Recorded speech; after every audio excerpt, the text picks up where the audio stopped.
எதுக்கு எடுக்கிற பொண்ணை ஏன் கூட்டிட்டு வந்த? அழைப்பான யாருக்கு? எனக்கு. நான் எங்க இருக்குன்னு தெரியுமா தெரியாது? சரி, ஏற்கனவே 3 நாளைக்கு முன்னாடி வந்து வீட்டில் வந்து கொடுத்தீங்க. அப்போல்லாம் நீங்க வந்து ஊடகத்தை அழைச்சிட்டு வரல. இப்போ நான் பயணம் பண்ணிட்டு இருந்தேன் இங்கே கட்சி வேலைக்கு. அப்போ சொல்லிட்டு தான் வந்தேன், நான் வந்து விளக்கம் தர்றேன். இது ஒரே வழக்கு. அது ஏற்கனவே 3 மணி நேரம் போய் நான் காவல் நிலையத்தில் விளக்கம் அளிச்சிட்டேன். அப்போ அதே தான் திருப்பி மறுபடியும் சொல்லணும். சரி, அதை நான் வரணுன்ற. இப்போ நீதிமன்றம் வந்து 3 மாதம் அவகாசம் கொடுத்துருக்கு, காலம் கொடுத்துருக்கு. அதுக்குள்ளே நீங்கள் வந்து விசாரித்து அதை தாக்கல் செய்யணும். 3 நாளில் முடிக்கணுங்கிற அந்த அவசரம், அந்த வேகம் காட்ட வேண்டிய தேவை என்ன இருக்கு? சரி, நான் ஒசூரில் இருக்கிறேன்னு தெரியுது இல்லை? உங்கள் காவல்துறை தான் நிற்கிது. தினம் இதே மாதிரி ஊடகத்தை சந்திச்சுட்டு இருக்கேன். ஒசூரில் இருக்கிறேன்னு என்ன ஒவ்வொரு நகரமும் உங்களுக்கு தெரியும். அப்போ நீங்கள் இங்கேருந்து பெங்களூரில் போய் அவங்க வீட்டில் போய் அந்த அம்மா வீட்டில் போய் விசாரிச்சுக்கிட்டு வர நீங்கள் என்னை காவல் நிலையத்துக்கு வாங்குறீங்க. நீங்கள் இங்கே வந்து விசாரிக்கலாம், இல்லை நான் வந்தவொடனே விசாரிக்கலாம். ஓடி போகிறது இல்லை. அப்படி இருக்கும்போது அவசர அவசரமாக நீங்கள் என் வீட்டுக்கு வர்றதுக்கு முன்னாடியே ஊடகம் வந்து நிற்குது, எல்லா தொலைக்காட்சியும் வந்து நிற்குது. நீங்கள் ஒட்டிட்டீங்க. வழக்கு சம்பந்தப்பட்ட காவல்துறை வந்து வலசரவாக்கம் காவல்துறை, அது ஒட்டிடுது. ஒட்டினதை கூட உங்கள் வேலை முடிஞ்சிருது. இப்போ நீங்கள் எது கதவுல ஒட்டிட்டு போறீங்க? வீட்டில் நிறைய பேர் இருக்காங்க, என் மனைவி இருக்காங்க, அவங்க கிட்ட கூப்பிட்டு கொடுத்துருக்கலாம். ஏன்னா அழைப்பானை வாங்கும்போது கையெழுத்துணும். நீங்கள் ஒட்டிட்டு போனால் நான் கையெழுத்து இடலை. அப்போ அது தேவையில்லைன்னா அவங்க கிட்ட கொடுத்துட்டு போயிருக்கலாம்ல. நீங்கள் ஒட்டினீங்கன்னா இப்போ எனக்கு பதிலாக கதவு வந்து உங்களுக்கு விளக்கம் தருமா? எப்படி நீ கதவுல ஒட்டிட்டு போகிறது நோக்கம் என்ன? நான் இல்லை தலைமறைவாயிட்டேனா, வேற எங்கேயும் என்னை தொடர்பு கொள்ள முடியாத தூரத்துக்கு போயிட்டேனா? எப்படி ஒட்டிட்டு அப்போ ஒட்டுற இடத்துல எதுக்கு ஊடகம் வருது? இவ்வளவு தொலைக்காட்சிகள் எதுக்கு அங்கே வந்துச்சு? சொல்லுங்க, எதுக்கு வந்துச்சு? எதுக்கு வந்துச்சு? ஒட்டிட்டில அதோட வேலை முடிஞ்சதில்ல. அப்போ கிழிக்கிறேன், கிழிக்காம போறேன். அதை என்ன அதை அப்படியே வச்சு இல்லை இப்படி கட்டம் போட்டு பூஜையில மாட்டிக்கணுமா? உங்க அழைப்பானைய சம்மனை இது என்னன்னு சொல்லுங்க. இது எந்த மாதிரி அணுகுமுறை? நீ எதுல நேர்மையா இருந்திருக்க? இதுல இவ்வளவு துடிக்கிறப்ப இதுல எந்த மாதிரி அணுகுமுறை?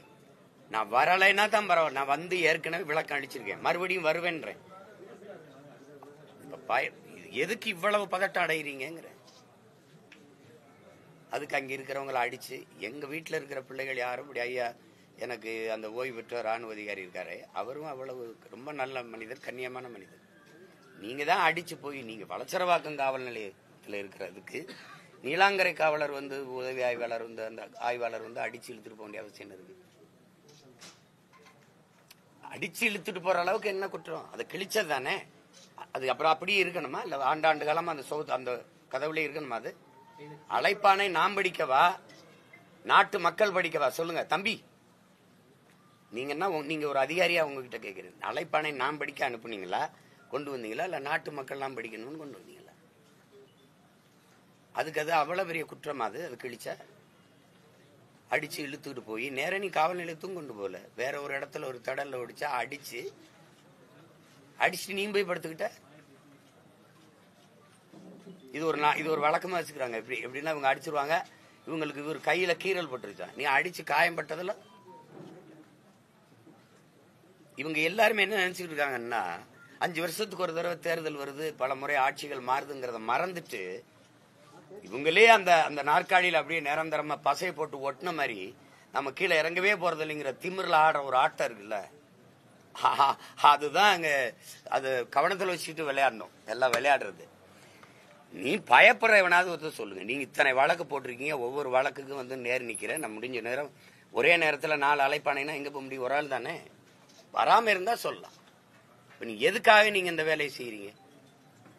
இன்னைக்கு ஒசூர்ல நான் இருக்கேன்னு சரி, இன்னைக்கு இருக்கிற நவீன உலகத்தில் எனக்கு பகிரிலே அனுப்பியிருக்கலாம், உங்களுக்கு அழைப்பானை அனுப்பியிருக்க. எதுக்கு வீட்டுல போய் ஒட்டணும்? வீட்டுல யாருக்கான்னு கேட்டிருக்கலாம். என் மனைவி இருக்காங்க, என் மனைவி கொடுத்துருங்களா? அவங்க சட்டம் படிச்சவங்க, இந்திய குடிமை பணிக்கு தேர்வு எழுதி தேர்ச்சி பெற்றவங்க. நீங்க அவங்க கிட்ட கொண்டு கொடுத்துருக்கலாம்ல. நீ வந்து கதவுல ஒட்டிட்டு அதை கிழிச்சாங்கிறதுக்காக நீலாங்கரை காவலர் அந்த உதவி ஆய்வாளர் வந்து வேக வேகமா இதை வந்து அடிச்சு இழுத்துட்டு போக வேண்டிய தேவை என்ன இருக்கு? அவர் ஒட்டிட்டு போயிட்டாருல்ல, வலசரவாக்கு காவலர் ஒட்டிட்டு போயிட்டாரு, படிச்சிட்டோம்ல. இந்த மாதிரி ஒட்டிட்டு போயிட்டாங்கிற தகவல் எனக்கு வந்துருச்சு. அப்புறம் அது அதுக்கு அங்க படம் காட்டணுமா? அதை வர போறவங்களுக்குலாம் நோக்கம் என்ன? இதற்கு முன்னாடி இதே போன்ற சம்மன் ஜாபர் சாதிக் வழக்குல இந்த போதை கடத்தல் வழக்குல கைது செய்யப்பட்ட ஜாபர் சாதிக் வீட்டுல ஒட்டின சம்மனை அவங்க தாயை கிழிச்சிருக்காங்க. ஆனா அங்க காவல்துறை அந்த மாதிரி நடவடிக்கை எடுக்கல. அது வழக்குல, அந்த குற்ற வழக்குல ஆட்சி சம்பந்தப்பட்டிருக்குல்ல, அது உங்க ஆள் இல்ல. இது எதுல நீ சரியா இருந்திருக்க? இந்த இதுல உடனே அதை விசாரிச்ச நீதியை நிலைநாட்ட துடிக்கிறேன். நீ பல்கலைக்கழக வளாகத்தில் நடந்த தங்கச்சிக்கு நடந்த கொடுமைக்கு என்ன விசாரிச்ச? பொள்ளாச்சியில் நடந்த அந்த கூட்டு பாலியல் வன்கொடுமைக்கு என்ன விசாரிச்ச? இது என்ன? இது பாலியல் வழக்குன்னு யாரு முதல்ல? அந்த பொம்பளை யாரு? சொல்லிட்டா அது குற்றமாயிருமா? 1000 பேர் 1000 சொல்ல விசாரிக்கணும்ல. விசாரிக்காம நீ உறுதி பண்ணிட்டு போயிட்டு இருந்தீன்னு என்ன அர்த்தம்? என்ன அர்த்தம்? என்னமோ வயசுக்கு வந்தோன்னா குச்சில் இருந்த புள்ள தூக்கிட்டு போய் அப்படி சோளக்காட்டுல வச்சு குண்டு கட்டா கற்பழிச்சு விட்ட மாதிரி கதறிட்டு இருக்கு எல்லாரும். என்ன உங்க மனநிலை என்ன? இதே சீமான்யா ஒரு சாதாரண இயக்குனர், அவருக்கு ஒன்னும் மதிப்பு இல்ல, படங்களும் இல்ல, வீட்டுல இருக்கிறேன், இந்த மாதிரி வழக்க நீ எடுத்து பேசுவியா? நீ ஒரு முழு அதிகாரம் சேர்ந்து இதுக்கு சுத்திரிய. ஏன்னா என்னை பார்த்து நீ நடுங்கிட்ட, என்னை சமாளிக்க முடியல, என்ன செய்யறது தெரியல. நான் எடுத்து வைக்கிற கருத்துக்கு, அரசியலுக்கு என்னோட மோதி ஜெயிக்க முடியல. அப்பப்ப ஒரு பொம்பளை கொண்டாந்து முன்னாடி நிறுத்துற தானே. வேற என்ன காரணம் சொல்லு? என்ன இதுல நடக்குது சொல்லு? என்னமோ அப்படியே கல்லூரியில படிச்சிருக்க பிள்ளைய நான் விருப்பமே இல்லாம கடத்திட்டு போய் கற்பழிச்சு விட்ட மாதிரி. என்னங்கடா உங்க நாடகம்? என்ன விளையாட்டு பண்றீங்க நாட்டுல? இதெல்லாம் என்னைய கேக்குறது எதுக்கு? பெரியாரை பத்தி பிடிச்சு இப்ப போய் எவ்வளவோ மக்கள் பிரச்சனை இருக்கு மகாராசா, எவ்வளவோ மக்கள் பிரச்சனை இருக்கு, அதெல்லாம் பேசல. எவ்வளவு திமிரோட இருக்கும் பாரு. என்னை நீ சமாளிக்க முடியல, என்னை எதிர்த்து நின்று அரசியல் செய்ய முடியல. இவ்வளவு அதிகாரம், படை பலம், ஓட்டுக்கு காசு கொடுக்காம 10,000 ஓட்டு ஒரு தொகுதிக்கு வாங்க முடியுமா? எதுக்கு பெரிய கட்சி? உண்மையிலே பெரிய கட்சி நான் தான். நானா நீங்களானா நான் தான் பெரிய தலைவன். ₹1 காசு இல்ல, ஒரு பிள்ளைகளுக்கும் பின்புலம் இல்ல. எளிய பிள்ளைகள் நாங்க. ஒரு தொகுதிக்கு 20,000, 15,000, 28,000, 22,000 இப்படி வாக்க வாங்கி வச்சிருக்கோம். நீங்க நின்னு பாருங்க தனியா. 234 வேட்பாளர் போடுங்க பாப்போம். திமுக போடுங்க. இந்தியாவின் நம்பர் 1 முதல்வர் போடுங்க. 234 போடணும். ஆனால் தனியா போடணும். மனச்சான்றுக்கு விரோதம்னா ₹1 நேர்மையாளர்கள் மாறி ஆட்சி செஞ்சிருக்கேன் உங்க அப்பா காலத்திலிருந்து. நீங்க உண்மையிலேயே மனச்சான்றுக்கு விரோதம் இல்லாம இந்த மண்ணுக்கு மக்களுக்கு நல்லது செஞ்சது உண்மையானால், சத்தியமானால் அதையே சொல்லி வாக்குக்கு காசு கொடுக்காம வாக்கு வாங்கி காட்டணும். என்னைய தாண்டி காட்டணும். இந்த எளிய மகனை நீ வென்று காட்டணும். நீங்களும் 234, நானும் 234. 26 தேர்தல கூட்டணி எதிர்க்கூடாது. உன் கருப்பு சிவப்பு கொடி என் தலைவன் ஏந்தி, என் பாட்டன் சோழன் ஏந்திய புலிக்கொடி. நான் சண்டை போடுவோம். திராவிடரா தமிழரா போடுவோம். கருணாநிதி மகனா, பிரபாகரன் மகனா மோதுவன் களத்துல 2 பேர். மத்த கட்சிகள் இருக்கட்டும், நம்ம 2 பேருக்கும் போட்டி நின்றுவோம். ஆனா வாக்கு காசு கொடுக்காது. நான் ஆட்சிக்கு வரல, எனக்கு சாதனைன்னு ஒன்னும் சொல்லிக்கிறல. நான் வந்தா செய்வேன் தான் என் மக்கள்கிட்ட சொல்ல முடியுது. நீங்க வந்திருக்கீங்க, செஞ்சிருக்கீங்கல்ல, சொல்லி கேளு. உங்களை மாதிரி உங்க அப்பா முதலமைச்சரு அப்படி நான் வந்தவன் இல்ல. சாதாரண விவசாயி மகன். எனக்கு ஒண்ணும் கிடையாது. மக்களிடம் இருந்து மக்களின் துயர துன்பங்களை சுமந்து மக்களுக்காக வந்த மகன். என்னைய சமாளிக்க முடியல, ஒண்ணுமே பண்ண முடியாது. நீங்க எத்தனை வழக்கு, எவ்வளவு அழுத்தம் கொடுத்தாலும் அஞ்சுற ஆள் கிடையாது, பயப்படுற ஆள் கிடையாது. இந்த சும்மா குண்டு வீசுறது, பெட்ரோல் குண்டு, நிஜ குண்டு வீசும்போது ஊடறுத்து போய் என் தலைவனை சந்திச்சு வந்தவன் நான். எனக்கிட்ட பூச்சாண்டி எல்லாம் விட்டுறணும். வருவேன்னா வருவேன். 11 மணிக்கு வந்தே முடியாது. நான் நினைக்கும் போதுதான் வருவேன். என்ன அப்படி எந்த இடத்துல நேர்மையா நின்று நீங்க எல்லாம் விசாரிச்சு முடிச்சிருக்கீங்க? தம்பி ஆங்சாம் கொலையில எத்தனை மாதமா விசாரிக்கிற? 3 பேரை சுட்டா ஏன் சுட்டான்னு கேட்டா விளக்கு இருக்கா? கொலை செஞ்சவன கைது பண்ணி வண்டியில ஏத்தியதே இருக்குல்ல. ஏன் செஞ்சான், யார் சொல்லி செஞ்சான்னு ஏன் அவனுடைய வாக்குமூலம் வெளியில வரல? ஏன் வரல? ஞானசேகரன் ஒரே ஆளு தான் அந்த பாலியல் அந்த குற்றச்செயலில் ஈடுபட்டாரா? அப்ப அந்த சாருக்கு, அந்த சார் அப்படிங்கிறது எந்த சார்? அப்போ உங்களுக்கு தேவைன்னா ஒண்ணு செய்வீங்க. இதுல ஆனா நீங்க எல்லாரும் கவனத்துல வச்சுக்கிறீங்க, இந்த அதிகாரம் நிலையானதுன்னு நினைச்சு வேலைகளை செய்யாதீங்க. கால சக்கரம் வரலாறுங்கும் சுழன்று கொண்டுதான் இருக்கு, பாத்துக்கிறீங்க. அந்த காவல் ஆய்வாளர் பின்புலம் ராஜீவ்காந்தி படுகொலை எப்ப அவர் தந்தை உயிரிழந்தாகவும் அவருடைய மகன் தான் இவரு அப்படிங்கிற மாதிரி ஒரு பின்புலம் வெளியே இருக்கு. அதை எப்படி பாக்குறீங்க? இல்ல அதனாலதான் அதெல்லாம் நான் பார்க்கல, அவர் எனக்கு தெரியும். எங்க அண்ணன் SSPயா இருக்கும்போது சந்திரசேகர் அவர் வீட்டில் அவர் கீழே அவர் பணி செய்யும் போது பல முறை பார்த்துருக்கேன். இதே பல தடவை இந்த இதிலப்ப எங்க வீட்டுக்கு பாதுகாப்பு நின்னவர் தானே, இப்ப எல்லாரோட நல்லா பேசுறவர் தான். அது திடீர்னு அவருக்கு ஏதோ ஒரு ஆவேசம் வந்து அவர் ஏதோ இயங்குறாரு. அவங்க அப்பா இறந்ததுக்கு அதுக்கு நம்ம ஒன்றும் பண்ண முடியாது. ராஜீவ்காந்தி இறந்ததுல உங்களுக்கு இவ்வளவு வழி இருக்குன்னா, ராஜீவ்காந்தியால நாங்க 2020 பேர் 30,000 பேர் இறந்துருக்கோம். அதையெல்லாம் யாருக்குமே உங்களுக்கு தெரியுமா தெரியாது? அதுக்கு நீங்க பழி வாங்குறீங்களா? அதெல்லாம் பேசுங்க, எல்லாத்தையும் பேசுங்க. தர்மம்னா, நியாயம்னா, உண்மைனா எல்லாத்தையும் பேசணும். ஒரு நாட்டின் படையை அனுப்பி பாதுகாக்க போறேன்னு சொல்லிட்டு என் மக்களை கொண்டு குவிச்ச கொடிய படையை அனுப்பிய தலைவர் மதிப்பிற்குரிய ஐயா ராஜீவ்காந்தி அவர்கள். நீங்க பேச யாரு இல்லைன்னு நினைக்கிறீங்க? ஒரு மகன் நான் இருக்கேன், என்னை சுத்தி பல லட்சக்கணக்கான படை இருக்கு. சும்மா நாங்க வந்து விட்டு அப்படி சின்ன பையில நினைக்காதீங்க. அதிகபட்சம் நீ என்ன பண்ணிடுவேன்? என்னை வளர்த்த தலைவன் எப்படிமா சாக துணிஞ்சிரு, எல்லாம் சாதாரணமாயிரும் சொல்லிதான் அனுப்பியிருக்காப்ல. அதுக்கெல்லாம் பயப்படுற ஆள் கிடையாது. அதிகபட்சம் நீ இன்னை ஜெயில போடலாம், போடு. உங்க அப்பா போட்டவர் தானங்க, போட்டவர் தானே. ஓராண்டுக்கு மேல போட்டார், தொடர்ச்சியா போட்டார். பயந்த மாதிரி தெரியுதா? சொல்லு, பயந்த மாதிரி தெரியுதா? இல்ல பயப்படுற மாதிரி தெரியுதா? வழக்கு அது என்ன, நான் பார்க்காத வழக்கா? தமிழ்நாட்டில் இருக்கிற அரசியல் தலைவர்களே அதிக வழக்கு வாங்கின ஒரு மகன் நான் தான். எனக்கு முன்னாடி அண்ணன் நக்கீரன் கோபால் இருந்தாரு, அவர் அரசியல் இல்லை. இப்ப அவரை நான் முந்தி போயிட்டேன். அவர் 200 வச்சிருந்தாரு, இப்ப நான் 230க்கு மேல போயிட்டேன். நீங்க பெரியார பேசிட்டாரு அப்படின்னு ஒரு வழக்கு கொண்டு வரீங்க, நான் கேட்கறதுக்கு தான் நீங்க பதில் சொல்றோம். மொழி பொறியியருடைய தினத்தை நீங்க கொண்டாடுறீங்களா இல்லையா? இப்ப புதுசா வீர வணக்கம் எல்லாம் சொன்னீங்களா இல்லையா? மொழி பொறியியலுக்கு இந்த இந்தி மொழி திணிப்பினால் என்னுயிரும் தமிழ் மொழி இறந்து விடுமோ என்று போராடி உயிர் நீத்த வீர மறவர்களுக்கு வணக்கம் செலுத்துறீங்க, அதை நான் வரவேற்கிறேன்.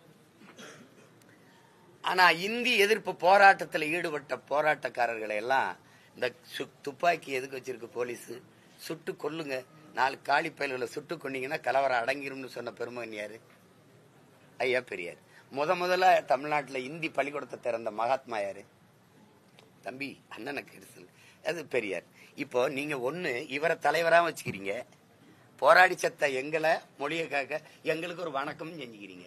இதுதான் அற்ப ஓட்டுக்காக வாக்குக்காக போடுற கேவலமான நாடகங்கிற. ஒண்ணு இங்க நில்லு, ஒண்ணு இல்லைன்னா இங்க நில்லு. கேட்கறதுக்கு பதில் இருக்கா? இருக்கணும்ல. நீங்க மொழி அழிந்தால் இனம் அழிந்துருவீங்க. மொழி அழிந்தால் அப்புறம் கலை இலக்கியம் பண்பாடு அடையாளம்லாம். இனம் அழிஞ்சிட்டு அதுக்கப்புறம் இருந்தா என்ன இல்லைன்னா என்ன? மொழி அழிந்தால் கலை இலக்கியம் பண்பாடு அடையாளம் எல்லாம் அழிஞ்சிரும். அழிந்தால் இனம் அழிஞ்சிரும், அதான் கடைசி. அப்ப அந்த இனம் அழிஞ்சிரும் தெரியும்ல. இந்த மொழி சனியன், இதை விட்டு ஒழியுங்கள் அப்படின்னு சொன்னா அதை ஏற்கிறீங்களா எதுக்கிறீங்களா? நீங்க தான் சொல்றீங்க மொழி அழிஞ்சா இனம் அழிஞ்சிரும்டா, எதுவுமே இருக்காதான்னு. அந்த மொழியை அழிங்கன்னா இன அழிப்பு தானே அது. அதை சொன்னவரை தலைவராக இருக்கிற நீங்கள் எப்படி அப்புறம் தமிழ் மொழி வாழ்க, தமிழ் மொழி அழிஞ்சிடக்கூடாது அப்படின்னு ஒண்ணு இது உண்மையா?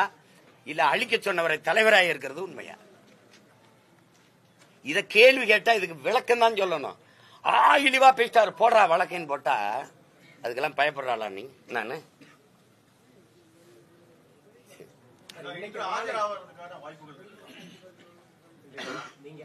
நீங்க எல்லாம் என்ன சொல்றீங்க? ஆஜராக சொல்றீங்களா? காலையில 6 மணி, காலையில 6 மணிக்கு எனக்கு வசதியான நேரத்துல தான் நான் ஆஜராக முடியும். 8ஆம் தேதி வரைக்கும் எனக்கு வேலை இருக்கு.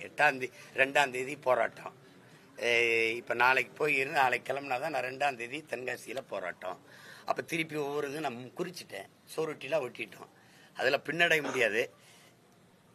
வேணா ரொம்ப காவல்துறை விரும்பினா வேணா போய் நேர் நின்று அதையே தான் சொல்லணும். அப்ப அந்த காலத்துல என்ன நடந்ததுன்னா அப்படின்னா அதே கதை தான் சொல்லணும். வாய்ப்பு இருக்காப்பா?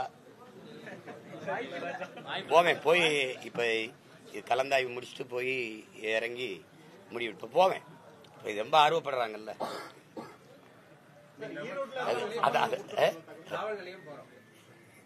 ஆமா, அவங்க என்னை அவ்வளவு மதிப்பில்லை. அந்த அந்த அந்த பொம்பளை கொடுத்த மரியாதை நமக்கு இல்லை நாட்டில். ஏன்னா இது தேடி போய் வீட்டில் போய் அம்மா தாயே அப்படின்னு கேட்பாங்க. நம்ம அப்படி இல்லை, அப்படி இல்லை. அதனால நம்மளை காவல் நிலையத்துக்கு வர சொல்லி தான் விசாரிப்பாங்க. போவேன். போய் எப்படி நம்ம போய் இறங்க எப்படி 6:30 ஆயிரம் 6 மணியை போல போவேன். உறுதியா போவேன்.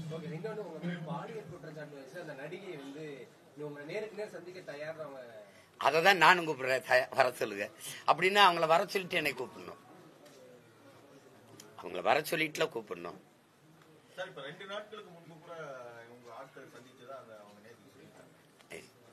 எங்க ஆளுக்கு சந்திக்கணும் இல்ல, சந்திக்க வாங்கன்னு அவங்க கூப்பிட்டுருக்காங்க.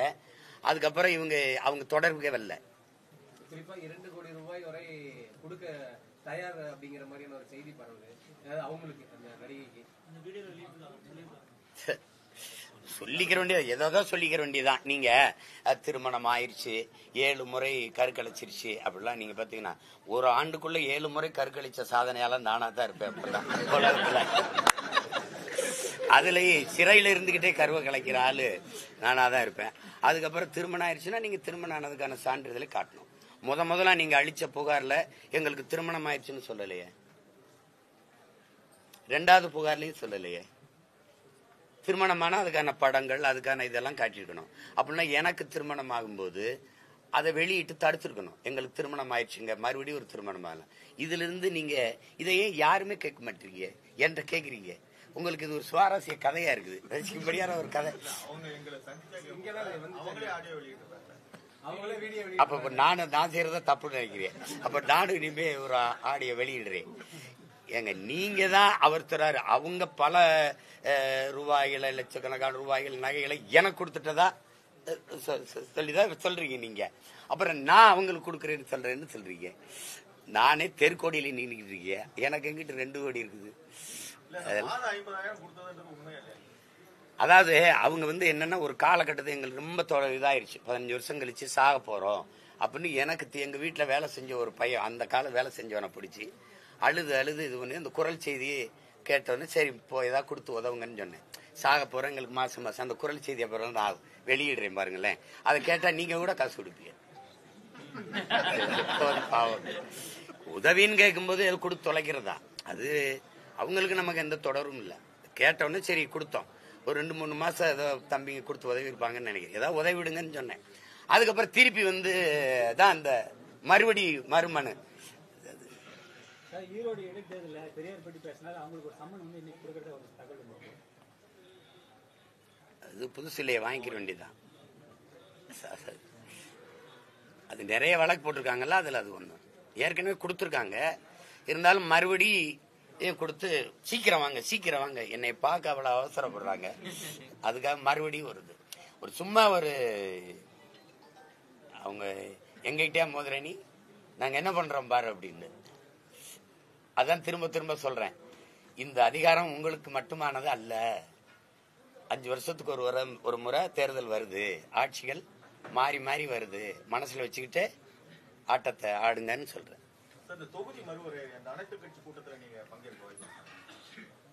எந்த கட்சி கூட்டுது? இந்த கட்சி அதை கொண்டு வரும்போது என்ன பண்ணிட்டு இருந்துச்சு? இந்த கட்சி இன்னைக்கு தொடங்கல, அது ரொம்ப நாளைக்கு முன்னாடி இருந்து இந்த பிரச்சனை இருக்குது. அப்பவே எதிர்த்து அப்புறம் அப்ப பேசாம என்ன பண்ணீங்க?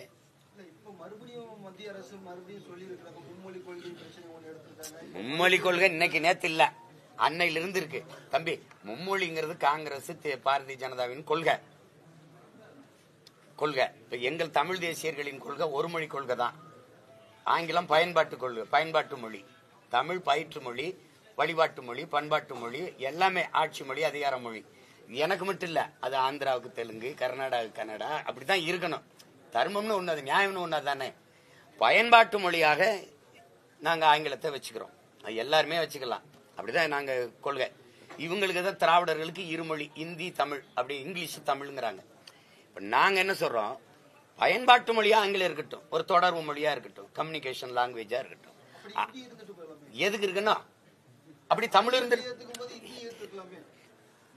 உனக்கு வேணா நீ ஏத்துக்க தம்பி, உனக்கு இருந்துட்டு போலாமே, அப்படி எல்லா மொழியும் இருந்துட்டு போலாமே.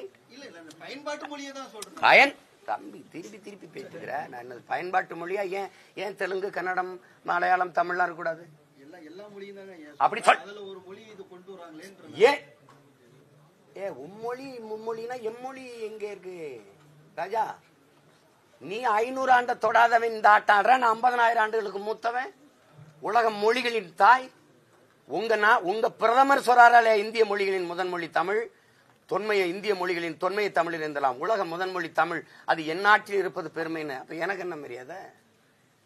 அண்ணல் காந்தியடிகள் சொல்லிக்கா பாருங்க, இந்தியா ஒற்றுமையான நாடா இருக்கணும்னா தமிழ்நாட்டையும் தாண்டி எல்லா மக்களும் தமிழ் படித்துக் கொள்ள வேண்டும் என்று. ஏன் நீங்க இதை பின்பற்றல?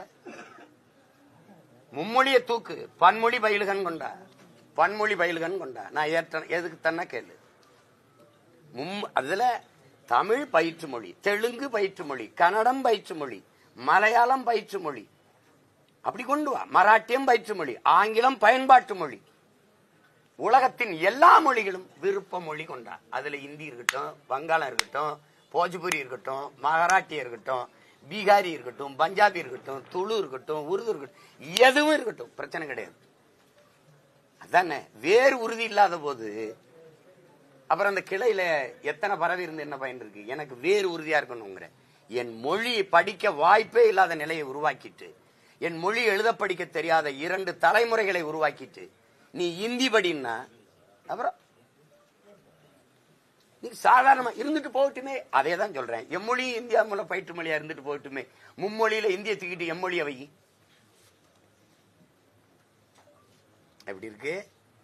அப்ப உங்க மொழியை நாங்க படிக்கும் போது உங்களுக்கு இனிக்குது, எங்க மொழியை அழிக்காதீங்க போது உங்களுக்கு வலிக்குதுன்னா எப்படி இருக்குது? அது ஏற்க முடியாது. சும்மா நீங்க ஒரே மொழி இருந்தா போதும் அப்படிங்கிற மாதிரி. தமிழ் மட்டுமே எங்களுக்கு ஒருத்தருக்கு மும்மொழி இருக்கு, 2 மொழி இருக்கு, எங்களுக்கு ஒரு மொழி கொள்கை தான் அப்படின்னு அததான் சொல்றேன். இப்ப அததான் சொல்றேன், கொள்கை மொழி எனக்கு மட்டும் இல்ல.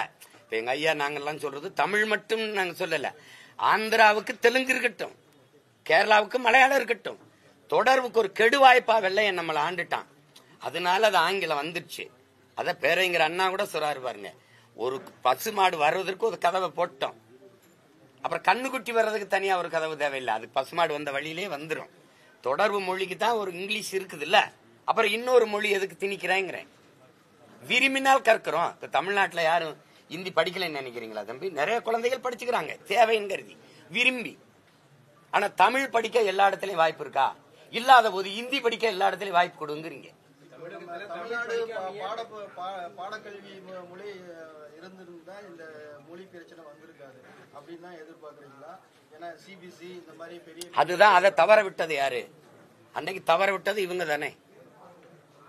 இவங்க தான் பெருமக்கள். இவங்க அதிகாரத்தில் இருக்கும்போது அம்மையார் இந்திரா காந்தி கல்வியை மாநில உரிமையில இருந்து எடுத்துட்டு போயிடுறாங்க. அதனால இப்ப அவங்க சொல்றத நம்ம படிக்க வேண்டியது இருக்கு. இப்ப ஆந்திரா, கர்நாடகா என்ன சொல்லுது? சிபிஎஸ்இ மத்திய அரசு அப்படின்னு ஒரு பள்ளிக்கூடம் கொண்டு அதுலயும் அவங்க மொழியை கட்டாயம் படிக்கணும்னு கொண்டு வராங்க. நம்ம ஆட்சி கொண்டு வருமா? அப்படி கொண்டு வரணுமா? அதுக்கு சண்டை போடுமா? கல்வி மானுட உரிமை, மாநில உரிமை, அதை நீ எடுத்துக்கொண்டு மொத்தமா வச்சுக்கிட்டு இதை கட்டாயம் படிக்கணும், இதை இப்படிதான் செய்யணும், அந்த கொடுங்கொன்மை போக்கு இருக்குல்ல, இதை செஞ்சே தீரணுங்கிறது அது ஏற்புடையதல்ல. அது இறையாண்மை கொண்ட எல்லா மொழிவழி தேசிய இனங்களுக்கும் ஒரு இறையாண்மை இருக்குது. அதையெல்லாம் சாகடிச்சுட்டு ஒரே மொழி, ஒரே நாடு, ஒரே மதம், ஒரே தேர்தல், ஒரே வரி, ஒரே ரேஷன் கார்டு எல்லாம் ஒன்னா புடுங்குது. ஆனா தண்ணி மட்டும் ஒன்னா வர மாட்டேதைய. இது பதில் இருக்கா? வரி ஒன்னா இருக்கு, வாய்க்கா ஒன்னா இல்லையா ராஜா? அப்போ இது எல்லாம் ஒன்னா கொடுத்தா தேசப்பற்று, அவன் தண்ணி தரலைன்னா தேசப்பற்று, அது ரொம்ப ஆகச்சிறந்த தேசப்பற்று. எப்படி எப்படி தவிச்ச வாய்க்கு தண்ணி தான் வாங்கி தர முடியாத நீ நாட்டுப்பற்ற பத்தி ஏன் பேசுற? இந்த பாருங்க, அதையெல்லாம் நீங்க பேச மாட்டேங்கிறீங்க, இத பேசுறீங்க. இந்தி படிச்சா தண்ணி வந்துரும்னா நான் படிக்கிறேன். இந்தி படிச்சா தமிழ் படிக்காமயே பிஹெச்டி பெறக்கூடிய நிலைமை இன்னும் நீடிச்சிட்டு இருக்கு. ஆனா அதெல்லாம் மாற்றாமல் இந்த அனைத்து கட்சி கூட்டம் இந்த மும்மொழி கொள்கைக்காக இதுக்காக தேவையா? யாரு சரி என்கிட்ட கேட்குறீங்களா? ஆமா ஆமா, தாய்மொழி உலகத்துல எந்த நாட்டிலையும் தாய்மொழியில் தான் பயிற்று மொழியா இருக்கு. உலக நாடுகள், எல்லா நாடுகளும், நம்ம மட்டும் ஓவியமா இல்லை, எல்லா நாடுகளும். அதுல தமிழ்நாட்டுல மட்டும்தான் தாய்மொழியிலே கல்லாமல், தாய்மொழியிலே பயிலாமல் எந்த உயர்கல்வி வரைக்கும், முதுகலை வரைக்கும் போக முடியும் அப்படின்னா தமிழ்நாட்டில் தான் அந்த வாய்ப்பு. இந்த நிலை என்கிட்ட சொல்லக்கூடாது. மொழி அழிந்தால் இனம் அழிந்துவிடும், அடையாளம் அழிந்துவிடும் சொன்னார்ல அப்பா, அப்பாட்ட கேட்கணும், என்னப்பா இப்படி நீங்க பண்றீங்களாப்பான்னு கேட்கணும். இப்ப நாங்க தமிழ் தேசியர்கள் என்ன செய்யறோம்? வந்த உடனே தமிழ் பயிற்று மொழி. ஒரு கேள்வி கேட்கிறேன், எந்நாட்டு அறிவியலை, எந்நாட்டு புவியியலை, எந்நாட்டு வரலாறை, இப்ப எந்நாட்டு வரலாறு என் பாட்டன் தீரன் சின்னமலையும் பூலித்தேவனும் அழகுமுத்துக்கோனும் மருதுபாண்டியனும் அந்த சுந்தரலிங்கனாரும் பண்டார வன்னியனும் பெரும்புடுகு முத்தரையனும் எங்க இன முன்னோர்கள் இருக்காங்கல்ல, என் பாட்டிய வேல்நாச்சியாரும் மருந்து இவங்கெல்லாம் இருக்காங்கல்ல, எங்க முன்னோர்கள் பூலித்தேவன் மருதுபாண்டி, இவங்கெல்லாம் போரிட்ட வரலாறு இருக்குல்ல. மொழிக்காக என் முன்னோர்கள் போராடியது, செக்கெடுத்தது, விடுதலைக்காக போராடியது, தூக்குல தொங்கியது, என் பாட்டன் செக்கெடுத்து, இந்த வரலாறு இங்கிலீஷ்ல படிக்க வேண்டிய நெசசரி இருக்கா? ஏதாவது இருக்கா? அவசியம் இருக்கா? எதுக்கு படிக்கணும்? என் நாட்டு வேளாண்மை, நான் கத்தரிக்காயை பயிரிடுவதை, வெண்டைக்காயை விளைய வைப்பதை, நெல்லை பயிரிடுவதை, கரும்பு வாழையை பயிரிடுவதை, தென்னைக்கு உரம் வைப்பதை, மட்டையை கழித்து விடுவதை, இதையெல்லாம் நான் இங்கிலீஷ்ல படிக்கணுங்கிற தேவை இருக்கா தம்பி? இங்கிலீஷே இங்கிலீஷில் படிக்கலாம், மற்றதெல்லாம் எதுக்கு இங்கிலீஷில் படிக்கணும்? எதுக்கு படிக்கணும்? அதுல அறிவியல் மொழி இல்லைங்கிறீங்க. தமிழ் அறிவியல் மொழி இல்ல. 5500 ஆண்டுக்கு முன்னாடியே தமிழர்கள் இரும்பை பயன்படுத்தியிருக்காரு. அது என்ன மொழி? சிரிக்காம சொல்லுங்க, அது என்னது சொல்லுங்க தம்பி. மண் இருக்குல்ல, மண்ணுல குழாய் செஞ்சு தண்ணியை கிடத்திருக்கான் தம்பி கீழடியில. 2200 ஆண்டுக்கு முன்னாடி. சும்மா தோராயமா சொல்றீங்க, ஏன் 5000 ஆண்டுக்கு முன்னாடி கூட இருக்கக்கூடாதா? தமிழ் அறிவியல் மொழி இல்ல, மருத்துவ மொழி இல்லங்கிறீங்க. மருந்தன வேண்டாவாம் யாக்கைக்கு மருந்துன்னு சொல்றாரு பாருங்க. அருந்தியது அற்றது போற்றி உனின்னு பாடுறாரு. இது மருத்துவம் இல்லையே. சாப்பிட்டது நல்லா செமிச்சிருச்சான்னு பார்த்து சாப்பிடுறா, மருந்து சாப்பிட வேண்டிய தேவையே வராதரா, நோயல் என்றார். அவன் 7 சீர் விருத்தத்துல சந்தத்தை 7 சீர்ல பாடியிருக்கான்.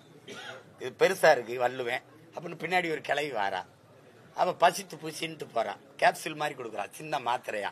அவன் கஷாயம் கொடுக்குறான் வள்ளுவேன், இவன் ஒரு மாத்திரை கொடுக்குறான். எங்களை விடவா அறிவியல்? சரி, அகர முதல எழுத்தெல்லாம் ஆதி பகவன் முதற்றே உலகு, இதுக்கு சரியான பொழிப்புற சொல். அவன் பிக் பேங் தியரியை சொல்லியிருக்கானா இல்லையான்னு சொல்லு. உலகத்தின் எல்லா மொழியும் அகர ஒளியில் தொடங்குவது போல இந்த உலகம், இந்த பூமி சூரியனிலிருந்து தொடங்கி இருக்குது, பிறந்திருக்குது. புரியுதுங்க? முதற்றே பகவன், முதற்றே உலகு. பகவன் என்றால் பகலவன், சூரியன், ஞாயிறு, கதிரவன், அதை குறிக்குது. அதை ஏன் நீ ஒத்துக்க மாட்ட? அணுவை பிளந்து எழு கடலை புகுத்தி குறுக திரித்த குரல்னு அவை திருக்குறளை பாடுறான். எப்படி பாடுறா? அணுவை பிளந்து 7 கடலை புகுத்தி. அது போல 7 கடலை ஒரு அணு எவ்வளவு பெருசு இருக்கும், அதுக்கு உள்ள 7 கடலை புகுத்தியதை போல குறுக தெரித்த குரல்னு திருக்குறளை எங்க பாட்டி புகழ்ந்து பாடுற அவை பெருமாட்டி. அப்ப அணுங்கிறத அதுக்கு பிறகு நீ கண்டுபிடிச்சிருவா.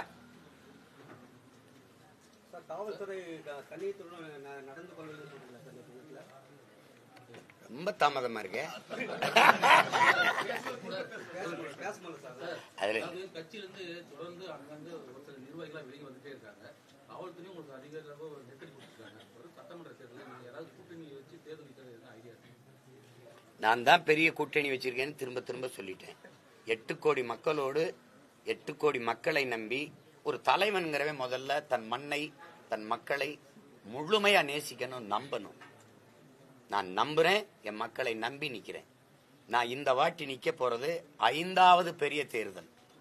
அதுக்கு இடையில நடந்த இடைத்தேர்தல், இந்த உள்ளாட்சி தேர்தலாம் சேர்த்தீங்கன்னா 10, 11வது தேர்தல்ல தொடர்ச்சியா தனியா நிக்கிற மகன் நான் தான். அதை நீங்க கவனிக்கணும். வரலாற்றிலே பாத்தீங்கன்னா எங்க அளவுக்கு தோற்றவர்கள் கிடையாது, அடக்குமுறை ஒடுக்குமுறையை சந்தித்தவர்கள் கிடையாது. ஒரு தேர்தலுக்கு ஒரு சின்னத்தை கொடுப்பாங்க, கொண்டு போய் சேர்ப்போம், பறிச்சுட்டு போயிருவாங்க. ஆனா எதுக்கும் கலங்காம களத்துல நிக்கிறவங்க நாங்க தான். அதனால எங்களுக்கு கூட்டணி தேவைப்படாது. தருமபுரி கிழக்கு மாவட்ட செயலர் வந்து தரங்கசோனி வந்து இதுக்கு முன்னாடி இருந்தாரு. தற்போது வந்து தலைமையில வந்து திடீர்னு அவரை வந்து நீக்கிட்டு தர்ம செல்வன்ற ஒருத்தர் வந்து போட்டிருக்காரு. அவர் நேற்று வந்து இந்த ஆய்வு கூட்டத்தில் வந்து என்ன சொல்லியிருக்காருன்னா, தலைமை சொல்றதா இதுக்கப்புறம் எல்லா நிகழ்வுகளையும் கேட்கணும். அதாவது மாவட்ட ஆட்சியர் எஸ்பி இவங்களுக்கு என் பேச்ச கேட்டாதான் இவங்க பதவியில நீடிக்க முடியலன்னா தூக்கிடுவேன்னு சொல்லிட்டு ஓப்பனா செயற்குழுல வந்து பேசியிருக்காரு. அந்த ஆடியோ இப்ப வைரல் ஆயிட்டு இருக்கு. அதை எப்படி பாக்குறீங்க? ஒரு திமுக மாவட்ட செயலாளர் நினைச்சா எஸ்பியோ மாத்த முடியுமா? எல்லாத்தையும் தூக்கி அடிச்சிருவாங்க. முடியும். ஏன்னா திராவிட மாடல்ல எதுவும் முடியும். ஏன்னா கதவுக்கு சமன் அனுப்ப முடியும், கடலுக்கு கைவிலங்கு போட முடியும். இதெல்லாம் திராவிட மாடலினுடைய பெரிய சாதனை. அதை ஒண்ணும் பண்ண முடியாது. நீங்க எல்லாத்தையும் என்கிட்ட கேட்கறீங்களே ஒழிய உங்களுக்கு இதனால கோபம் வருதா, வெறுப்பு வருதா? ஏன்னா அவ்வளவு மாவட்ட செயலாளருக்கு இவ்வளவு அதிகாரம் இருக்குன்னா, மாவட்ட ஆட்சியரை விட அவருக்கு அதிகாரம் இருக்குது அப்படின்னா எங்க பிரதமரை திரும்பி செல்கின்ற தமிழக அரசியல் தலைவர்களுக்கும் தமிழக முதல்வர் திரும்பி செல்கின்ற விஜய்க்கு என்ன வித்தியாசத்தை பாக்குறீங்க? திரும்பி எங்க செல்றது? அவங்க திரும்பி செல்லும் சொல்றாங்கல்ல. பிரதமர் இப்ப தமிழ்நாட்டுக்கு வந்தால் வரவேற்க போவாங்களா, போக மாட்டாங்களா? சிரிக்காத, வெள்ளக்கொடி காட்டுவாங்க. இது ஒரு அத வரவேற்பேன். அண்ணனுக்கு நடந்த அநீதியை பொறுக்க முடியாம விட்டுருப்பாரு. தம்பிக்கு கொடுமை நடந்தா நான் விட்டுருக்கேன். கலந்த காலங்களில் சண்டை போட்டிருக்கேன். அவருக்கு ஒரு தொல்லைனாலும் நிற்பேன். கொள்கை முரண் வேற, அதுக்காக பாசம் உறவு எல்லாம் விட்டு போவதில்லை. அநீதியா இப்ப என்னையே நியாயமா நீங்க நடவடிக்கை எடுத்திருந்தீங்கன்னா அவர் கண்டுக்க மாட்டாரு. இப்ப இது தவறு தானே. இப்ப நான் இங்கதானே இருக்கேன். இப்ப நீங்க எனக்கு மனு கொடுக்கணும், எனக்கு கொடுக்கணும். நீங்க அதை விட்டுட்டு நான் ஏதோ தலைமறைவா ஓடி ஒளிஞ்சிட்டேங்கிற மாதிரியும் அப்படி செய்யக்கூடாதுல்ல. அது தப்பு. ஏற்கனவே வழக்குக்கு ஒத்துழைக்காத ஒருத்தன் அப்படின்னா பரவாயில்ல. எத்தனை வழக்கு போட்டிருக்கீங்க தமிழ்நாட்டில்? என் தம்பிகள்கிட்ட கேளுங்க. 234 தொகுதியிலேயே எனக்கு வழக்கு இருக்கு. இவங்க எல்லாம் குஷியா இருக்க காரணம் தேனா அண்ணன் ஒரு வழக்குக்கு வருவார், நம்ம கட்சியை நல்லா பேசி வளர்த்துக்கலாம். வாக்குகள் எல்லாமே வந்து கூட்டணி நிர்பந்திக்கிறதுக்காக நீங்க வரணுன்றதுக்காக சொல்லப்படுது, அரசியல் ரீதியாக சொல்லப்படுதுன்னு உங்களுக்கு தெரியுதுல்ல. கருத்து இருக்கலாம், வாய்ப்பு இருக்கு தானே. 2026 சட்டமன்ற தேர்தல் கூட்டணியோட தேர்தல் சந்திக்கிறதுக்கு இப்பதான் சொல்லி முடிச்சேன். நான் கூட்டணி வச்சிருக்கேன். மாற்றத்தை நீங்க விரும்புறீங்களா? இந்த ஆட்சி தொடரணும்னு நினைக்கிறீங்களா, மாறணும்னு நினைக்கிறீங்களா? நீங்க கேட்டீங்களா, இப்ப நான் கேட்க கும்பிடாதீங்க. நானும் கும்பிட்டு கேட்கிறேன். தொடரணும்னு நினைக்கிறீங்களா? இல்ல இல்ல இல்ல அது சொல்ல முடியாது.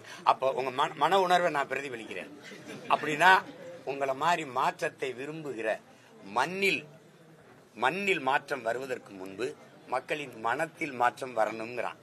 அப்போ இந்த மாற்றத்தை விரும்பி நிக்கிற மக்கள் ஒவ்வொருத்தரும் இருக்காங்களே. இந்த ஊழல் பிடிக்கல, லஞ்சம் பிடிக்கல, இந்த பாலியல் வன்கொடுமை பிடிக்கல, பசி பஞ்சம் பிடிக்கல, இந்த அடக்குமுறை ஒடுக்குமுறை பிடிக்கல, தொட்டதுக்கெல்லாம் இந்த முறைகட்ட நிர்வாகம் பிடிக்கல, நடக்க பாதை இல்ல, படிக்க கல்வி இல்ல, படிச்சா வேலை இல்ல, வேலைக்கு போன சம்பளம் இல்ல, பணி நிரந்தரம் இல்ல, இவ்வளவு பிரச்சனை இருக்குல்ல. இந்த எல்லா குமுறலோடு இருக்கிற மக்கள் இருக்காங்களா, அவங்களோட கூட்டணி வச்சிருக்கிற ஒரே மகன் நான் தான். அதனால நான் தான் பெரிய கூட்டணி. தருமபுரி மாவட்டத்துல வெடி விபத்து ஏற்பட்ட குடும்பத்தை வந்து ஆறுதல் கூறதுக்காக விடுதலை சிறுத்தை கட்சி தலைவர் வந்து அண்ணன் திருமா அப்போ வந்து ஒரு மேடை பேச்சில் வந்து என்ன சொல்லியிருக்காங்கன்னா, வருகின்ற தமிழ்நாடு தேர்தலில், அதாவது 2026 தேர்தலில் விடுதலை சிறுத்தை கட்சி இல்லாமல் அரசியல் நகர்வு அப்படின்ற மாதிரி ஒரு அது உங்களுடைய பார்வை? அது ஏற்கக்கூடியதானே. அண்ணன் சொல்றது. இப்ப வட மாவட்டங்கள்ல வந்து திமுகவின் அதிகப்படியான வெற்றிக்கு காரணம் அண்ணன் தான். அதுல அவருடைய வலிமை அவருக்கு தெரியுது இல்லையோ, ஹரியில் இருந்த தம்பி, அவர் தம்பி எனக்கு தெரியும். அது அதுல இருக்கிற எல்லாருக்கும் தெரியும். ஒவ்வொரு விடுதலை சிறுத்தைக்கும் தெரியும். அவர்களைப் போல ஈடுபாட்டோட களப்பணியாற்றுவதற்கு ரொம்ப கம்மி தான். மற்ற இயக்கங்கள்ல கம்மி. எங்க இயக்கங்கள்ல எங்க பிள்ளைகள் உழைப்பாங்க, அவ்வளவு ஈடுபாட்டோட உழைப்பாங்க. அந்த இதுல சொல்றாரு. இப்ப அவர் வேணாம்னு தவிர்க்க சொல்லுங்களேன். திமுக தான் யாரு தகவல் தெரிந்தும் கூட்டணியிலே இருக்கிறாரு, அதை எப்படி பாக்குறீங்க? இப்ப கூட்டணியில் இல்லை. இப்ப நான் வந்து அவரு வழியோட பதிவு செஞ்ச ஒரு மொழியை நான் திருப்பி உங்களுக்கு பதிவு செய்யறேன். என்னை மனிதனாவே மதிக்காத இந்த மக்கள் தலைவனா எப்படி ஏற்பாங்கன்னு கேக்குறாரு. உங்ககிட்ட பதில் இருக்கா? அவரை நீங்க தாழ்த்தப்பட்டவர் என்று பார்க்காம ஒரு தமிழனா பார்த்து இருந்தீங்கன்னா தமிழ்நாட்டிற்கு மிக சிறந்த ஒரு தலைவர் அப்பவே கிடைச்சிருப்பாரு. ஆனா நீங்க அவரை ஒரு தாழ்த்தப்பட்டவரா நினைச்சு சில பல தொகுதிகளே குறுக்குனது அது நாட்டு மக்களினுடைய தவறு தானே ஒழிய அவருடைய தவறு இல்லை. இப்ப என்னையே எடுத்துக்கிறங்க, ஒரு எளிய மகன் 13 ஆண்டுகளா இரு கையும் ஏந்தி கெஞ்சிட்டேன் என் மக்கள்கிட்ட. தொடர்ச்சியா உங்களுக்கு தெரியுது, கோவப்படுறீங்க, ஆத்திரப்படுறீங்க, சரியில்லைன்றீங்க. எதுவுமே சரியில்லை. ரேஷன்ல அரிசியாவது சரியா இருக்கா? எதுவுமே சரியில்லை. ஆனாலும் அந்த நேரத்தில் நீங்க அந்த திருப்பி இந்த அநியாயமான இந்த அநீதியான அரசு தொடர்வதற்கு திருப்பி அதே அதிகாரத்தை நிறுவுவதற்கு வாக்கு செலுத்தி விட்டுறீங்க. அது யாரோட தவறு? அங்கதான் பிரச்சனை. இப்ப அந்த இடத்துல அதனால அவர் சொல்றாரு, அவரு இப்ப சரி தனியா வந்து நின்ன என்ன செய்ய முடியும் சொல்லுங்க. நீங்க அவருக்கு வாக்கு செலுத்துவீங்களா? துணிஞ்சு சொல்ல முடியல. இல்ல பொதுவாகவே ஜனநாயகம் இல்லையா, அந்த வாக்கு செலுத்துறது யாருக்கிட்டையும் சொல்லக்கூடாதுன்னு அண்ணனுக்கு தெரிஞ்சது தானே. இப்ப எங்க ஆளுகளை கேட்பாங்க, நீங்க எல்லாம் யாருக்கு செலுத்துவீங்க? இதே வேற கட்சி. நீங்க தமிழர் இல்ல.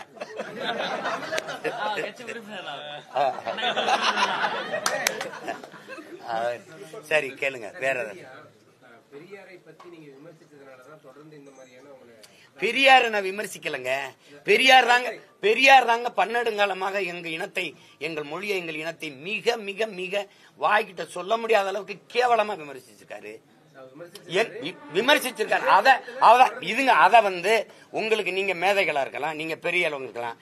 என்னை நம்பி நிக்கிற என் தம்பி தங்கச்சி என் பிள்ளைகளுக்கு நான் சொல்லிக் கொடுக்கணும்ல, கற்பிக்கணும்ல. நீங்க சூத்திரன் அண்ணல் அம்பேத்கர் சொல்றாங்க, நீங்க நல்லா கேளுங்க. அண்ணல் அம்பேத்கர் சொல்றாங்க, இந்த சூத்திரன் 4 வர்ணம். தலையில் வந்து பிராமணன், தோல்ல சத்திரியன், தொடையில வைசியன், காலில் சூத்திரன். 4 வர்ணம். இந்த 4 வர்ணத்தை விட கொடிய வர்ணம் ஒண்ணு பிரிச்சிருக்கான், அதான் பஞ்சமர். உங்களுக்கு விளங்குதுன்னு நினைக்கிறேன். இப்போ இந்த 4 வர்ணத்துல சூத்திரன் அப்படிங்கிறது ஒரு குறிப்பிட்ட நிலப்பரப்புக்கு, ஒரு குறிப்பிட்ட இனத்துல இல்லை, இந்த நிலம் முழுமைக்கும் இருக்கிற எல்லா மொழிவெளி தேசிய இனங்களையும் சூத்திரன் இருக்கான். அவர் கணக்குல இந்தோ ஆரியன்கிற இந்த ஒரு கட்டுரையில எழுதியிருக்காரு அண்ணல் அம்பேத்கர். அதுல அவர் என்ன குறிப்பிடுறாருன்னா 75 விழுக்காட்டுல இருந்து 80 விழுக்காடு சூத்திரன் தாங்கிறாரு. அப்படின்னா மலையாளியில சூத்திரன் இருக்கான்ல, மராட்டியில சூத்திரன் இருக்கான்ல, தெலுங்குல இருக்கான், கன்னடத்துல இருக்கான், பீகார்ல இருக்கான், குஜராத்தில இருக்கான், இது எல்லாத்திலும் இருக்கான்ல. அப்ப நீங்க எல்லாத்திலும் இருக்கும்போது ஒருத்தர் இப்படி உட்கார்ந்துகிட்டு தமிழை உன்னைய பார்ப்பனை வப்பாட்டி மகன்டானே, பார்ப்பனை தாசி மகன்டானே, உன்னைய வேசி மகன்டானே அப்படின்னா என்னையத்தான் சொன்னேன், உன்னைய சொல்லப்ப நம்மளை சொல்லிட்டான்னு சொன்னா கூட இவன் நம்ம ஆளுனாது கருதலாம். உன்னைய சொல்லிட்டான். தமிழனை எந்த சாஸ்திரத்துல எந்த இடத்துல வப்பாட்டி மக்கள், கூத்தியா மக்கள், தாசி மக்கள், வேசி மக்கள் எழுதிருக்கு. என்னை சூத்திரன் சொன்னா தமிழன் சூத்திரன் எந்த இடத்துல இருக்கு? இதை ஏன் ஸ்பெஷல் மென்ஷன் நீ பண்ற? இந்த நிலத்துல என்னைய மட்டும் குறிப்பிட்டு அடிக்க காரணம் என்ன? அப்ப தெலுங்குல கன்னடத்துல உங்க கன்னடத்துல சூத்திரன் இல்ல, அப்ப நீ சூத்திரன் இல்ல, நான் தான் சூத்திரன், நான் தான் எளிமகன். இது ஏற்கிறீங்களா எதுக்குறீங்களா? நான் கேட்கிறேன் உங்ககிட்ட, நீங்க ஒரு மகனா சொல்லுங்க, நீங்க ஏற்கிறீங்களா எதுக்குறீங்க? அப்ப எப்படி? இங்க தெலுங்கு இருக்கிறீங்க, கன்னடம் இருக்கிறாரு, துளுவர் இருக்காரு, இவர் உருது பேசுறது இருக்கிறாரு, இவர் மராட்டி இருக்கிறாரு, மலையாளி இருக்காரு, எல்லாரும் என் பூமியில நினைச்சு வாழ்றீங்க நிலத்துல. நீ கன்னடர், நீங்களே சொல்றீங்க நான் கன்னடா பழிச்சான் நாயுடுன்னு. நீங்க கன்னடர். நீங்க இங்க உட்கார்ந்துகிட்டு ஓ மொழியில என்ன இருக்க? அது முட்டாளிகளின் பாஷை, அது காட்டுமிராண்டியின் மொழி, அது சனி, அதை விட்டு ஒளி, தமிழ் சனியனை விட்டு ஒளி. அதை படிச்சா உனக்கு பிச்சை எடுக்குள்ள லாய்க்கு இல்ல. 3000 ஆண்டுகள் அவன் தமிழ் தாய் இருக்குன்றதால அவ உன்னை படிக்க வச்சாலா? அவ படிக்க வைக்காம கம்பன், கபிலன், இளங்கோ, வள்ளுவன், பாரதி இவன்லாம் வந்தான்? அறிவு மூதாட்டி அவை வந்தா? இவ்வளவு காப்பியங்கள், இலக்கியங்கள், இவ்வளவு அறநூறிகள் வந்தது? சொல்லுங்க. நீ என் மொழியை இழிவா பேசுனீங்கல்ல, கடைசி வரை பேசிய மொழி, எழுதிய மொழி அது. என் தாய்மொழியில் எழுதிக்கிட்டு என் தாய்மொழி இழிவா பேச நீ யார்? இந்த கேள்வி இருக்கா இல்லையா? இத்தனை மொழி பேசுற மக்கள் இருக்கும்போது தமிழில் என்ன சனியன் என்ன இருக்குன்னா, அப்ப தெலுங்குல இருக்கா, கன்னடத்துல இருக்கா, அப்ப உருதுல இருக்கா, அப்ப மலையாளத்தில் இருக்கா, அப்ப மராட்டியத்தில் இருக்கா, இந்தியில இருக்கா? வருமா வராதா? இந்த நிலத்துல வாழ்ற எல்லாருக்கும் என் மொழி இழிவு அப்படின்னு சொல்லும் போது மத்த மொழி உயர்ந்ததுன்னு ஆகுதா இல்லையா? மொழியில் என்ன இருக்குதுன்னு சொல்லிருக்கணும். ஓ மொழியில என்ன இருக்குன்னா அப்ப நீ யாரு? மொழி அபிமானமே இல்லை என்று சொன்ன நீங்கள் இங்கிலீஷ் படிங்கன்னு ஏன் சொன்னீங்க? தேசாபிமானமே இல்லைன்னு சொன்னா நீங்கள் திராவிட நாடுன்னு ஏன் பேசுனீங்க? நான் கேட்கறதுக்கு பதில் சொல்லணும். குறுக்கு மறுக்க ஓடப்படாது. நின்று நேர்மையாளன் விளக்கம் சொல்லணும். வழக்கு வலிச்சு நாக்கு வலிச்சு போட்டு ஓலை இருக்குல்ல, ஓலை பண ஓலையில தான் நாக்கு வலிப்போம் நாங்க. வலிச்சு போட்டு தூக்கி போட்ட ஓலையா போட்டு போயிருவீங்க. உன் வழக்கை தூக்கி குப்பையில் போடு. எத்தனை வழக்கு போட்டு? இன்னும் 1000 ஆயில் முழுக்க சிறையில் வைக்க போறியா? நீ என்னைய வருவன்ல வெளியில எப்படி வருவேன்னு தெரியுமில்ல? நகைச்சுவை பண்ணிட்டு அலையக்கூடாது. கேட்கறதுக்கு பதில். நான் எடுத்து வைக்கிற தர்க்கத்துக்கு நானா பேசுறேனா? பேசுனதை எழுதுனதை எடுத்து பேசுறேன். இன்னும் இருக்கு திரைப்படத்தில் ஒரு ஹைலைட்ஸ் சொல்லுவாங்கல்ல, அப்படி வச்சிருக்கேன். பெரியார் பத்தி தமிழ்நாட்டுக்கும் தமிழை பத்தியும் பெரியார் எதிராக பேசின கருத்துக்களை தினம் கொண்டுட்டு போவீங்க அப்படின்னு இருக்கலாமா? தினம் இல்ல, வர பிள்ளைகளுக்கு போதிச்சுக்கிட்டே இருப்பேன்ல. இனி இந்த மாடல் இருக்கு, இந்த தீஞ்சு போன திராவிட மாடல், காயிலாங்கடையில போட வேண்டிய இந்த உத்து போன துருப்பிடிச்ச வண்டி இருக்குல்ல, இதோட நின்றணும். இன்னும் ஒரு தலைமுறைக்கு பெரியாரோ திராவிடமோ இருக்காது. இந்த இருந்தால் என் இன முன்னோர்கள் எனக்கு 1000 தலைவர் இருக்காங்க. தமிழ் தேசமும் தமிழ் தேசிய இன தலைவர்கள் தான் இங்க இருப்பான். நீ பெரியாரும் ஒன்னா வச்சிருந்தீங்கன்னா எனக்கு இந்த வரி வன்மம் வந்திருக்காது.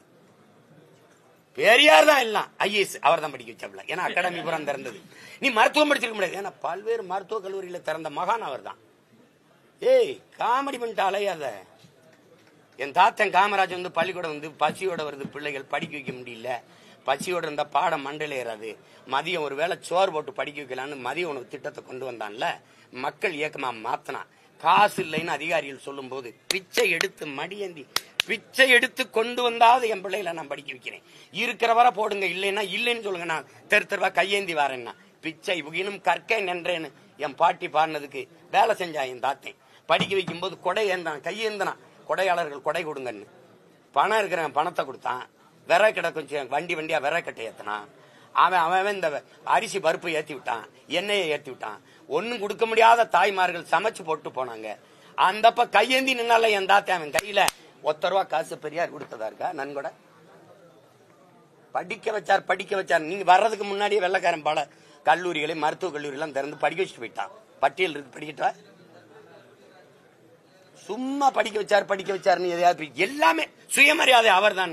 நாங்க மானங்கட்டு தெரிஞ்சோம். சுயமரியாதைக்கும் தன்மானத்திற்கும் போராடி செத்த மானம் மறவர் கூட்டம் நாங்க. எதுக்கு என் பாட்டை சுதேசி கப்பல் ஓட்டினா? சொத்தம்பட்டையும் வித்து ஓட்டினான. எதுக்கு ஓட்டினா? சுயமரியாதைக்கு தான் ஓட்டினான். அப்புறம் தூக்குல என் பாட்டன் தீரனும் மருதுபாண்டி எதுக்கு தொங்குனா? சொல்லுங்க தம்பி. தன்மானத்துக்காக தான் தொங்குனா.